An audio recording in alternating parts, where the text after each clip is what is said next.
New Jersey Congressman Jeff Van Drew, back on the program. And Jeff, before we get to these foreign fiascos, if you will, I know you wanted to weigh in on the impeachment inquiry that got launched earlier today. So have at it, sir.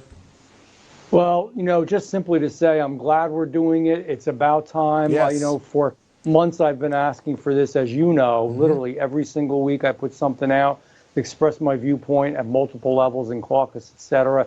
This is just the impeachment inquiry, for God's sake, which gives us advanced subpoena powers and gives us more investigatory powers.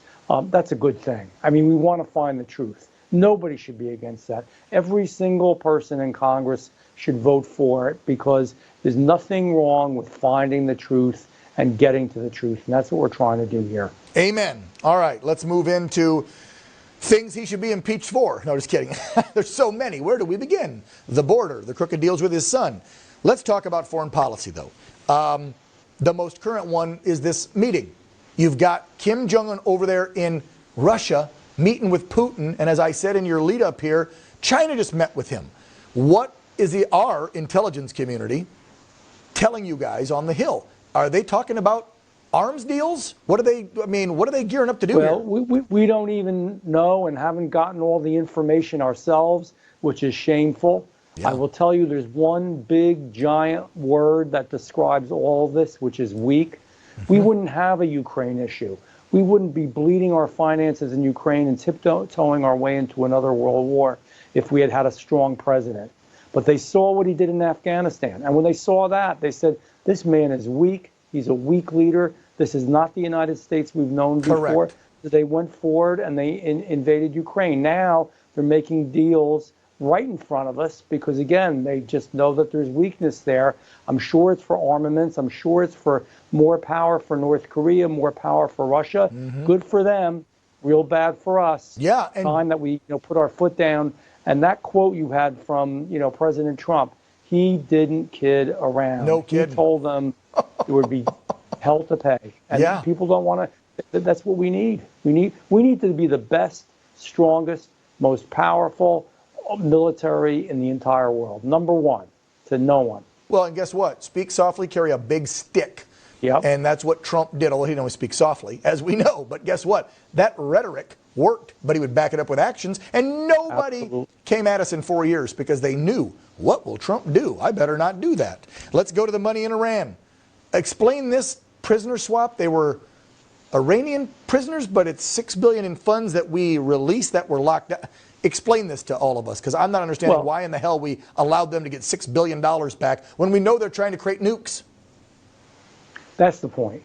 The money was held. It wasn't released for years because it shouldn't be. And, the administration is trying to say they had access to it. No, they did not. Because if they had access to it, they would have taken it. The money, the administration says, is going to be used for humanitarian purposes. They did an interview with the Iranian official, and obviously he said, we are going to use this money for whatever we want, right on national television, I saw it. right in front of everybody. I mean, this is unbelievable. It is You couldn't make this stuff up. No, he's emboldening our foes and some of our worst ones. Hello, North Korea, Iran, China, Russia. Jeez, okay. You know what? Yep. This president's going to write a book, I've heard, and it's going to be called The Step-by-Step Destruction of the United States of America. We've got to be careful here. No kidding. This is the worst administration, in my opinion, in history. They're doing really bad stuff to our country. They're hurting us in the world. They're hurting us internally. I need to speak to you because I hear you talk about it, about our cities, about our police, about our military, about our borders. Again, these aren't Jeff Van Drew talking points. These aren't Republican talking points. This is the real deal. This is what our country's going through right now. Well, we've got a lying president.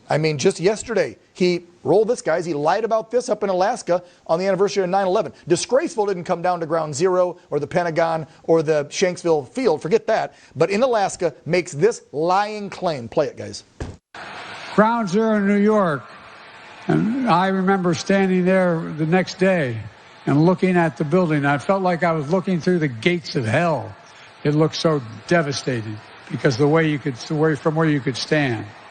Now, we looked up on C-SPAN 2 on the 12th, the day after the 11th, today, those many years ago. He was on the floor giving a speech. He didn't visit Ground Zero for a week. So he lied to the American public again yesterday. Few seconds left. Your thoughts, Jeff Van Drew, on this lying lying POTUS? This man doesn't know how to tell the truth. I don't even know if he knows the difference between lying and telling the truth. He's a weak leader. He's not telling us the truth. He's harming this country. We desperately need to have change, and we desperately need the impeachment inquiry for many reasons that are going to become more and more apparent. Congressman from New Jersey representing the 2nd District there, Jeff Van Drew, as always, pleasure having you on Real America. Thank you.